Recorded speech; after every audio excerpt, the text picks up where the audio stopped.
ഇപ്പോൾ രാഹുൽ ഇപ്പോഴും ഒളിവിൽ തന്നെ തുടരുകയാണ്. ജാമ്യാപേക്ഷ കോടതി പരിഗണിക്കുന്നവരെ ഈ ഒളിവ് തുടരാനാണ് സാധ്യത. ഐഷത്തുൽ ഷംന പാലക്കാട് നിന്ന് ചേരുന്നു. പറയൂ ഷംന.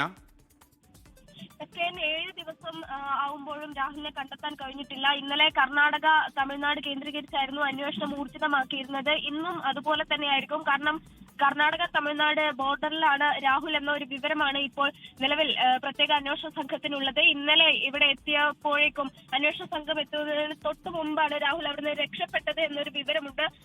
എങ്കിലും ഈ ബോർഡറിൽ തന്നെ രാഹുൽ തുടരുന്നു എന്ന ഒരു വിവരത്തിന്റെ അടിസ്ഥാനത്തിലാണ് അവിടെ കേന്ദ്രീകരിച്ച് ഊർജിതമായ അന്വേഷണം, തെരച്ചിൽ നടക്കുന്നത്. അതേസമയം തന്നെ മണ്ഡലത്തിലുള്ള രാഹുലിന്റെ സുഹൃത്തുക്കൾ, മറ്റ് ഓഫീസ് അംഗങ്ങൾ, രാഹുലിന്റെ പേഴ്സണൽ സ്റ്റാഫുകൾ ഉൾപ്പെടെയുള്ളവർ ഇപ്പോഴും നിരീക്ഷണത്തിലാണ്. ഇവരിൽ നിന്ന് ഇന്നും ചോദ്യം ചെയ്യൽ അല്ലെങ്കിൽ മൊഴിയെടുക്കൽ തുടരുമെന്ന് തന്നെയാണ് മനസ്സിലാക്കുന്നത്. മറ്റൊരു പ്രധാനപ്പെട്ട കാര്യം, രാഹുൽ രക്ഷപ്പെട്ടത് ഈ ചുവന്ന പോളോ കാറിൽ എന്ന തരത്തിലുള്ള വാർത്തകൾ വന്നിരുന്നു. അത്തരം നിഗമനത്തിലേക്ക് എത്തിയിരുന്നു. ഈ ചുവന്ന കാറ് ഒരു നടിയുടേതാണ്. രാഹുലിന്റെ ഭവന പദ്ധതിയുമായി ബന്ധപ്പെട്ട് തറക്കല്ലിടൽ കർമ്മത്തിന് വേണ്ടി എത്തിയ ഒരു നടിയുടേതാണെന്ന് കൂടി അന്വേഷണ സംഘം കണ്ടെത്തിയിരുന്നു. ഈ നടിയുടെ പക്കൽ നിന്നും ഇന്ന് മൊഴിയെടുത്തിട്ടുണ്ട്. ഏത് സാഹചര്യത്തിലാണ് രാഹുലിന് കാർ നൽകിയത്, അതായത് 1 മാസം മുൻപ് നടന്ന ഒരു ചടങ്ങിന് വേണ്ടിയാണ് നടി ഈ കാറിൽ എത്തിയത്.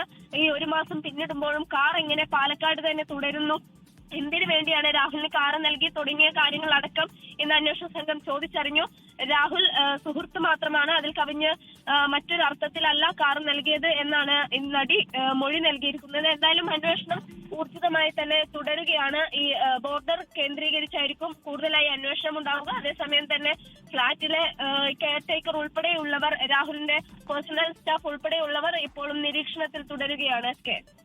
ലോകത്തെവിടെയായാലും ഏത് സമയത്തും 24 വാർത്തകളും ഓഗ്മെന്റഡ് റിയാലിറ്റി പാക്കേജുകളും എക്സ്പ്ലെയിനറുകളും വിശദമായി കാണാൻ ഞങ്ങളുടെ യൂട്യൂബ് ചാനൽ നിങ്ങൾക്ക് സബ്സ്ക്രൈബ് ചെയ്യാം.